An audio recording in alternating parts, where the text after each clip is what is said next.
बिस्मिल्लाहिर्रहमानिर्रहीम। आज की वीडियो में हम लोग डिस्कस करेंगे test number 1, data collection and representation, quantitative method, statistical part, chapter number 7। तो फर्स्ट क्वेश्चन है हमारे पास, मेजरमेंट यूजुअली प्रोवाइड्स।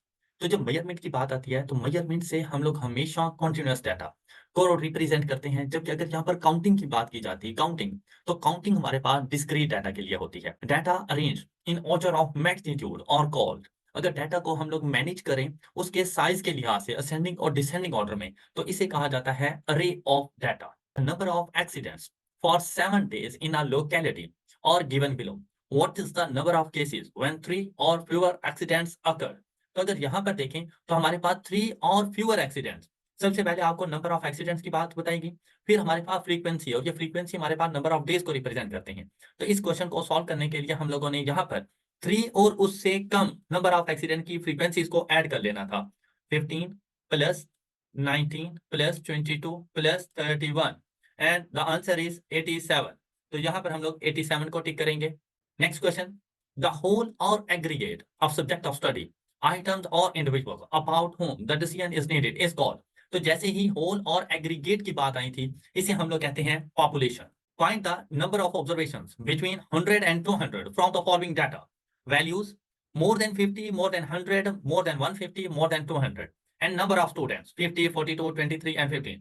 तो यहाँ मोर देन से हमें पता चला कि ये हमारे पास मोर देन क्यूमुलेटिव फ्रीक्वेंसी है। और अगर हम लोग नंबर ऑफ स्टूडेंट्स के अरेंजमेंट को देखें तो डिसेंडिंग ऑर्डर में है। मींस दैट इन टोटल मेरे पास 50 नंबर ऑफ स्टूडेंट्स हैं। हमसे कहा गया 100 एंड 200। ऐसी सिचुएशन में आपने वैल्यूज में से 100 एंड 200 को ढूंढना है कि वो कहां पर मौजूद हैं, और इनकी फ्रीक्वेंसीज का डिफरेंस 42 माइनस 200 के लिए हमारे पास है 15। तो 42 माइनस 15 इज इक्वल टू 27। तो हम लोग यहाँ 27 को टिक करेंगे। Find the original frequency in third class from the above data.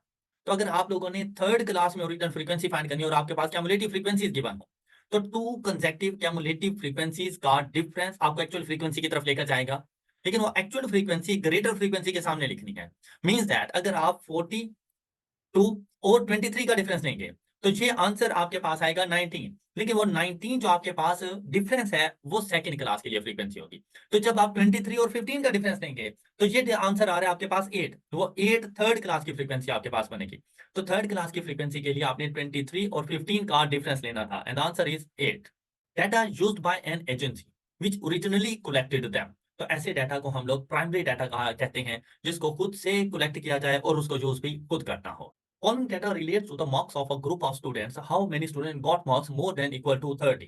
अब अगर डाटा को देखें तो हमारे पास बिलो 10, बिलो 20, मतलब लेस देन क्यूमुलेटिव फ्रीक्वेंसी है, जबकि हमसे पूछा गया मोर देन के बारे में। तो आपने 30 को देखना है, 30 कहाँ पर है? 30 के नीचे फ्रीक्वेंसी 65। और जब आपके पास मोर देन का क्वेश्चन हो और डाटा हो बिलो की फॉर्म में, लेस देन की फॉर्म में, और वाइस वर्सा, तो आप लोगों ने हमेशा टोटल में से इस फ्रीक्वेंसी को लेस कर देना है। तो 100 में से 65 लेस करें तो हमारे पास आंसर आ रहा है 35। The average of lower class and upper class limits is called. तो अगर आप लोग अपर एंड लोअर क्लास लिमिट्स की एवरेज फाइंड करें तो इसे कहा जाता है क्लास मार्क या फिर मिड पॉइंट। मिड पॉइंट का second name class mark. What is the difference between the central angles for the food and miscellaneous expenditures from the following data. तो जब एंगल्स के दरमियान डिफरेंस फाइंड किया जाता है तो आप देखें कि आपने डिफरेंस कौन से एंगल्स के दरमियान, miscellaneous expenditure from the following data and food. तो फूड के लिए वैल्यू देखें 15, मिसलेनियस 3, वैल्यूज का डिफरेंस आपने यहां पर ले लिया, वो आएगा आपके पास 12। 12 को डिवाइड कर देना है टोटल अमाउंट के साथ। तो हम लोग सबसे पहले टोटल अमाउंट देखें तो हमारे पास टोटल अमाउंट ये बनेगी, टोटल एक्सपेंडिचर है 45। अब हम लोगों ने एंगल फाइंड करना है 15 minus 3, 12 divided by 45, and angle find करने के लिए मल्टीप्लाइड बाय 360। Answer is 96। तो सेंट्रल एंगल्स के दरमियान जो डिफरेंस होगा वो 96 डिग्री का होगा। जब भी दो डिफरेंट एक्सपेंडिचर्स के एंगल्स का डिफरेंस देखना हो तो आप उनके अमाउंट्स का difference divided by total expenditure multiplied by 360। The field of statistics that is concerned with procedures and methodology for obtaining valid conclusion। तो बेटा जैसे ही कंक्लूजन की बात आ जाए ये हमेशा इन्फ्लुएंस ऑफ स्टैटिस्टिक्स बन जाती है। अगर सिर्फ हमारे पास ये प्रोसीजर और मेथोडोलॉजी फॉर ऑब्टेनिंग डाटा होता तो फिर ये डिस्क्रिप्टिव स्टैटिस्टिक्स बनता। लेकिन जब उस डाटा की मदद से कंक्लूजन की बात करेगा, रिजल्ट्स ड्रॉ करने की बात करेगा, तो उस सिचुएशन में स्टैटिस्टिक्स की उस पार्ट को हम लोग इन्फ्लुएंशियल स्टैटिस्टिक्स कहते हैं। Continuous variable can be measured eight. तो कॉन्टिन्यूअस वेरिएबल्स हम लोग ऑल पॉसिबल पॉइंट्स के ऊपर मेजर कर सकते हैं। Identify example of discrete variable. Thus, number of students in a class, age of shopkeeper, weight of a college student, amount of milk produced by a cow. तो बेटा as, wait and milk ये हमारे पास continuous data होते हैं। हमने discrete data बताना है तो number of students in a class ये हमारे पास डिस्क्रीट डाटा के तौर पर आएगा। Data regarding the marks of students in a class collected by enquiring personally from the student is. तो अब देखें, अगर हम लोगों को किसी भी स्टूडेंट्स के मार्क्स के बारे में डाटा चाहिए और वो हम लोग इंक्वायर कर रहे हैं पर्सनली, तो ऐसे डाटा को प्राइमरी डाटा कहा जाता है। Honesty in a person is an example of. तो ये हमारे पास ऑनेस्टी एक एट्रीब्यूट है, क्वालिटेटिव डाटा है। तो क्वालिटेटिव डाटा को हम लोग एट्रीब्यूट्स भी कहते हैं। The selected representative part of population which is used to reach the decisions और to draw conclusion about population is called. अब जब बात की गई पार्ट ऑफ पॉपुलेशन, तो हमारे पास ये सैंपल होता है, selected representative part of population, तो हम उसको सैंपल कहते हैं। Which one is the example of qualitative data? Lifetime of a car, students' weight, age of employees, brand of cars.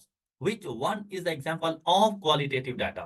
तो लाइफ टाइम ये नंबर्स की फॉर्म में हमारे पास आता है, स्टूडेंट्स वेट नंबर्स की फॉर्म में है, एज ऑफ एम्प्लॉयज नंबर्स की फॉर्म में है। तो ये हमारे पास न्यूमेरिकल डाटा है, क्वांटिटेटिव डाटा। लेकिन ब्रांड ऑफ कार्स के आपके पास कौन सी कार है, तो इसके लिए नॉन न्यूमेरिकल नंबर्स आएंगे, नॉन न्यूमेरिकल डाटा होगा हमारे पास, तो ये क्वालिटेटिव डाटा कहलाएगा। The difference between the lower class limits of adjacent classes provides the class width, class height, class interval. अगर आप लोग टू कंसेक्टिव क्लासेस की लोअर क्लास लिमिट्स का डिफरेंस लें तो इसे क्लास विड्थ, क्लास इंटरवल या क्लास हाइट के नाम से जाना जाता है। Number of observations corresponding to a particular class is known as, इसे हम लोग फ्रीक्वेंसी कहते हैं। इस टेस्ट से आपके काफी सारे जो थ्योरेटिकल क्वेश्चंस हैं, डेफिनेशंस वगैरह वो भी क्लियर हो जाती है। ये बेसिकली फ्रीक्वेंसी की डेफिनेशन है। Number of observations corresponding to a particular class is known as frequency of that class. Give classes 1 to 6, 7 to 12, the class interval is. अब देखेंगे एक क्लास का एंड हो रहा है 6 पे और दूसरी क्लास का स्टार्ट हो रहा है 7 पे, तो ये क्लास लिमिट्स हैं। इसका क्लास इंटरवल फाइंड करने के लिए हम 6 - 1 5 आंसर नहीं कर सकते। इसमें लोअर क्लास लिमिट्स का डिफरेंस लेना होगा, 1 एंड 7 का डिफरेंस, 6 या 6 और 12 का डिफरेंस। तो यहाँ पर हमारे पास क्लास इंटरवल बनेगा 6। आई होप कि आपको टेस्ट नंबर 1 बहुत अच्छे तरीके से समझ आ गया होगा। वीडियो अच्छी लगी हो तो वीडियो को लाइक कर दीजिए, अपने दोस्तों के साथ शेयर कीजिए और हमारे चैनल को सब्सक्राइब कीजिए।